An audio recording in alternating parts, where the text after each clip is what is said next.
Journey-nya tersendiri dari boba dan mengapa memproduksi boba mungkin capturing the trends of boba drink atau seperti apa, silahkan Mbak. Ya, apa kita memproduksi boba itu historinya memang boba ini minuman yang sudah lama ya di Indonesia ataupun di dunia sudah cukup terkenal lama. Kita punya holding company sebenarnya sudah bermain di bisnis F&B sudah cukup lama. Salah satunya adalah produk boba ya. Namun semakin kami lihat ke sini untuk impor dan lain-lainnya regulasi cukup sulit. Lalu kita juga melihat ada potensi besar di Indonesia. Kenapa kita nggak bikin pabrik di Indonesia? Makanya kita bikin pabrik boba di Indonesia. Pada tahun 2016. 2016. Ya, produksi pertama berproduksi 2017. Ya. Dan TBK di tahun 2021. Pada saat itu 2021 Anda IPO. Betul. Gitu ya. Penggunaan modalnya berarti langsung untuk pabrik atau lebih kepada kayak kita modal kerja. Untuk modal kerja. Ya, betul. Untuk berkembang lebih banyak lagi. Betul, Oke, betul. baik. Menarik sekali. Ya. Kedepannya kita lihat ya, mungkin dari data nih yang kami terima. Laba bersih boba ini tumbuh 15,4% jadi 8,2 miliar di semester 1 2025. Ini naik dari 7,1 miliar di periode yang sama. Nah, kira-kira motor pertumbuhan dari peningkatan laba ini apa, Mbak Yunita? Ya, jadi untuk produk-produk kami, seperti tapioka pearl, jam, saus, chili itu meningkat sebenarnya di quarter pertama ini, di semester pertama ini ya. Untuk penjualannya. Penjualan. Ya, namun kenapa penjualan kita relatif stabil itu karena kita punya kan ada dibagi dua segmen. Satu kontrak manufacturing, satu untuk produk reguler kita. Nah, kontrak manufacturing ini sebenarnya volumenya cukup besar, tapi namun margin profitnya cukup kecil. Nah, yang kita bertumbuh adalah produk reguler kami yang menunjang marginnya cukup besar. Sehingga kenapa kita punya laba bersih di semester 1 ini meningkat. Begitu. Sekarang bisa dijelaskan mungkin untuk ingredients dari produk-produk Anda itu banyakkan lokal ataukah banyakkan yang masih import? Seperti apa? Saat ini kita ketergantungan terhadap produk impor sangat kecil ya. Jadi kita banyak menggunakan produk-produk sangat kecil, lokal. Persentasenya berapa tuh Mbak? Mungkin nggak sampai 10% lah ya, gitu. Kita sebisa mungkin menggunakan produk-produk dalam negeri gitu. Supplier pun kita sortir dari dalam negeri. Dan somehow juga mungkin ini menjadi advantage juga ya Mbak, jadi tidak terlalu berpengaruh terhadap harga dan volatilitas currency atau rupiah. Betul. Jadi yang kita menggunakan produk impor saat ini hanya untuk kontrak manufacture. Namun untuk yang kontrak manufacture ini, untuk resiko kurs dan lain sebagainya kita sudah antisipasi dengan menggunakan, udah tercantum semua dalam kontrak kerja. Gitu. Cash flow dari aktivitas operasi mencapai 14,4 miliar rupiah. Ini naik dari 12,6 miliar setahun sebelumnya. Mungkin pertanyaannya seberapa liquid boba untuk membiayai ekspansi di semester 2 ini nanti ke depannya? Ya, jadi peningkatan arus kas operasional ini sebanding dengan peningkatan penjualan kita juga.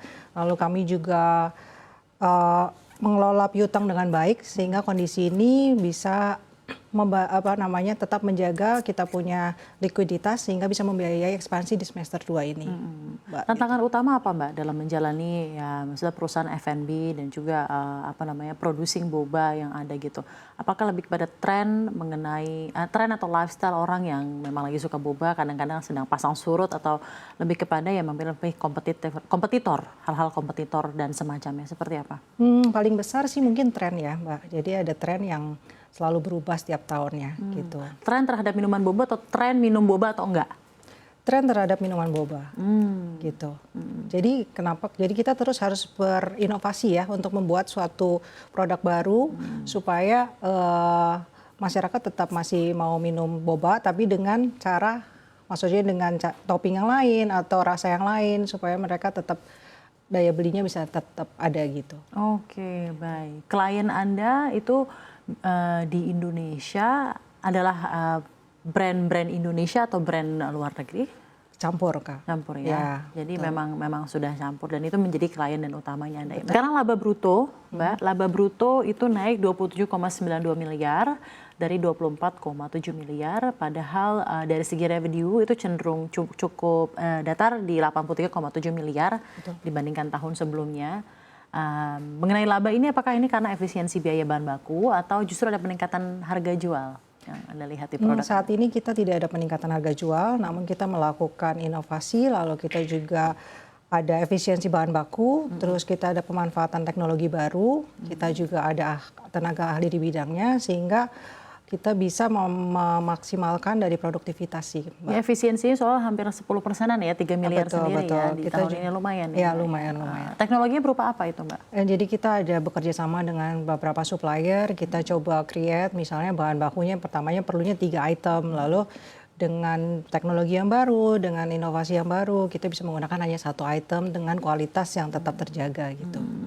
Sekarang kan kalau kita lihat semenjak COVID-19 pandemics itu ada tren yang lebih mengarah kepada wellness ya Mbak ya. Jadi mungkin lebih kepada orang tuh lebih mindful lah dalam mengkonsumsi apa yang dia minum, apa yang dia makan, mungkin lebih rendah gula gitu-gitu ya. Jadi atau enggak pun kalau misalnya memang pengen makan yang manis-manis, itu gulanya ada takarannya atau enggak gula yang memang bukan gula dengan bahan kimia yang berlebihan gitu ya. Apakah ini juga menjadi salah satu strategi ke depan untuk boba membuat produk-produk boba yang lebih lebih rendah gula dan lebih bisa digunakan untuk mereka yang lebih health conscious, segmen yang lebih health conscious, seperti apa Mbak Yunita? Ya betul, kita juga salah satunya berinovasi terhadap hal-hal yang semacam Mbaknya bicarakan tadi. Kita ada bikin seperti sirup rendah gula atau jelly rendah gula, boba rendah gula, itu pun kita dalam proses pengembangan di gitu ya. Kadang-kadang kan soalnya kalau kita mesen boba kan ada less ice, less sugar, bisa nggak gitu. di bobanya juga gitu kan bisa, ya. Bisa. Jadi memang sudah terpikirkan dalam roadmap untuk produk-produk Anda gitu ya. Health conscious gitu. Oke. Trennya kira-kira seperti apa tuh Mbak kalau khusus untuk permintaan akan produk-produk F&B yang memang sekarang lebih conscious dalam hal nutrisinya dari segi gula dan natrium dan lain-lain. Kalau saya lihat sih sekarang trennya ke teh yang mengandung buah-buahan. Jadi kayak fruity gitu. Kita bikin saus yang jam yang mengandung buah-buahan asli gitu.